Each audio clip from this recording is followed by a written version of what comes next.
Friends hi, ಎಲ್ಲರೂ ಹೇಗಿದ್ದೀರಾ? ಎಲ್ಲರೂ ಚೆನ್ನಾಗಿದ್ದೀರಾ ಅಂತ ಭಾವಿಸ್ತಾ, ಎಲ್ಲರಿಗೂ ಒಳ್ಳೆಯದಾಗಲಿ ಅಂತ ಭಾವಿಸ್ತಾ ಪೂರಿ ತರಕಾರಿ ಪಲ್ಯ ಮಾಡೋ ವಿಧಾನವನ್ನು ತೋರಿಸ್ಕೊಡ್ತೀನಿ. ಬನ್ನಿ ಫ್ರೆಂಡ್ಸ್ ನೋಡೋಣ.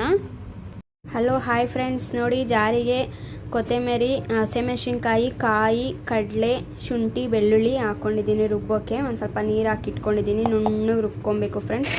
ನೋಡಿ ಇವಾಗ ಹಾಕ್ತಾಯಿದ್ದೀನಿ. ನೋಡಿ ಚೆನ್ನಾಗೆ ನುಣ್ಣಗೆ ರುಬ್ಕೊಬೇಕು ಫ್ರೆಂಡ್ಸ್.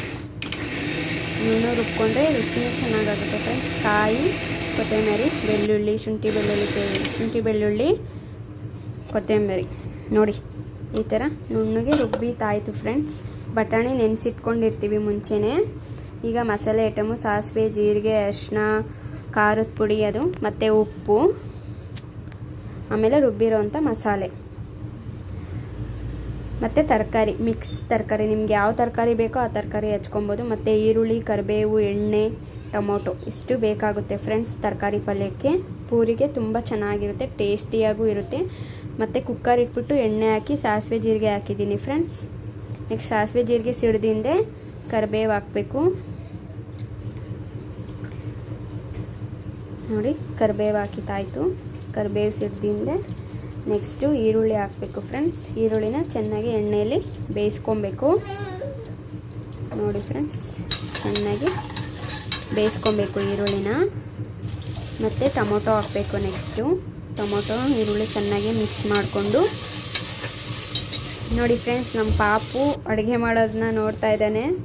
ನೆಕ್ಸ್ಟು ತರಕಾರಿ ಹಾಕ್ಕೊಬೇಕು. ಈರುಳ್ಳಿ, ಟೊಮೊಟೊ ಎಲ್ಲ ಬೆಂದಿಂದೆ ತರಕಾರಿ ಹಾಕ್ಕೊಂಡು ಚೆನ್ನಾಗಿ ಮಿಕ್ಸ್ ಮಾಡ್ಕೊಬೇಕು ಫ್ರೆಂಡ್ಸ್ ಎಣ್ಣೆಲ್ಲೇ.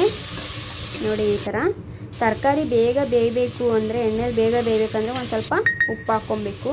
ಉಪ್ಪು ಹಾಕ್ಕೊಂಡ್ರೆ ಬೇಗ ತರಕಾರಿ ಬೇಯುತ್ತೆ. ಮತ್ತು ಮಸಾಲೆ ಎಲ್ಲ ಹಾಕ್ಕೊಂಡೆ. ಅರಿಶಿನದ ಪುಡಿ, ಗರಂ ಮಸಾಲ, ಖಾರದ ಪುಡಿ, ಸಾಂಬಾರು ಪುಡಿ ಮತ್ತು ರುಬ್ಬಿರೋವಂಥ ಮಸಾಲೆ ಇಷ್ಟನ್ನು ಚೆನ್ನಾಗಿ ಮಿಕ್ಸ್ ಮಾಡಿಕೊಂಡು ನೀರು ಹಾಕಬೇಕು ಫ್ರೆಂಡ್ಸ್. ನಿಮ್ಗೆ ಎಷ್ಟು ನೀರು ಬೇಕೋ ಅಷ್ಟು ಅಳತೆ ಪ್ರಕಾರ ನೀರನ್ನು ಹಾಕಿ ನೋಡಿ ಕಲಿಸ್ತಾ ಇದ್ದೀನಿ. ಒಂದು ಸ್ವಲ್ಪ ಮತ್ತೆ ಉಪ್ಪು ಹಾಕ್ಕೊಳ್ಳಿ. ನಿಮಗೆ ತರಕಾರಿ ಬೇಕು ಒಂದು ಸ್ವಲ್ಪ ಹಾಕ್ಕೊಳ್ಳಿ, ಈಗ ಒಂದು ಸ್ವಲ್ಪ ಹಾಕ್ಕೊಳ್ಳಿ.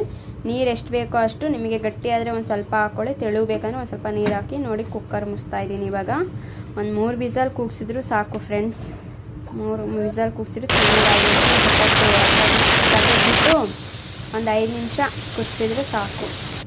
ನೋಡಿ ಫ್ರೆಂಡ್ಸ್, ವಿಸಲ್ ಕೂಗಾಯಿತು. ನೋಡಿ ಸಾಂಬಾರು ರೆಡಿಯಾಗಿದೆ, ಕುದೀತಾ ಇದೆ ಚೆನ್ನಾಗಿ, ಘಮ ಸ್ಮೆಲ್ ಬರ್ತಾ ಇದೆ. ನೋಡಿ ಗಟ್ಟಿಯಾಗಿದೆ ಫ್ರೆಂಡ್ಸ್. ಪೂರಿಗೆ ತುಂಬ ಎಮ್ಮೆಯಾಗಿರುತ್ತೆ, ಟೇಸ್ಟಿಯಾಗಿರುತ್ತೆ. ಹೋಟೆಲ್ ಸ್ಟೈಲಲ್ಲೇ ತುಂಬ ರುಚಿಯಾಗಿರುತ್ತೆ ಫ್ರೆಂಡ್ಸ್. ತುಂಬ ಚೆನ್ನಾಗಿದೆ, ಗಮ್ ಅಂತ ಇದೆ. ನೋಡಿ ಈ ರೀತಿ ಮಾಡೋದು. ನಿಮಗೆ ತೆಳುಬೇಕಂತ ತೆಳುಗೆ ಮಾಡ್ಕೊಳ್ಳಿ. ಗಟ್ಟಿ ಮಾಡಿದೆ ನಾನು. ತುಂಬ ಚೆನ್ನಾಗಾಗಿದೆ ಫ್ರೆಂಡ್ಸ್. ನೋಡಿ ಫ್ರೆಂಡ್ಸ್, ಇಷ್ಟೇ, ತುಂಬ ಈಸಿ. ಒಂದು 5 ನಿಮಿಷ ಕುದ್ದಿಂದೆ ತೆಗೆದುಬಿಡಿ ಸಾಂಬಾರನ್ನ. ನೋಡಿ ಚೆನ್ನಾಗಿ ಕುದೀತಾ ಇದೆ. ನೋಡಿ ಗಟ್ಟಿಯಾಗಿದೆ. ಒಂದು 5 ನಿಮಿಷ ಕುದಿಸಿದ್ಮೇಲೆ ಇನ್ನೂ ಗಟ್ಟಿಯಾಗುತ್ತೆ. ನೋಡಿ ಫ್ರೆಂಡ್ಸ್, ಅತಿ ಸುಲಭವಾಗಿ ಮಾಡ್ಕೊಬೋದು. ಪೂರಿಗೆ, ದೋಸೆಗೆ, ಚಪಾತಿಗೆ ಎಲ್ಲ ರೀತಿಗೂ ಸೆಟ್ ಆಗುತ್ತೆ. ಅನ್ನಕ್ಕೂ ಸಖತ್ತಾಗಿರುತ್ತೆ ಫ್ರೆಂಡ್ಸ್. ನೋಡಿ ಈ ಕಡೆ ಪೂರಿ ತೇಲಿಸ್ತಾ ಇದ್ದೀವಿ.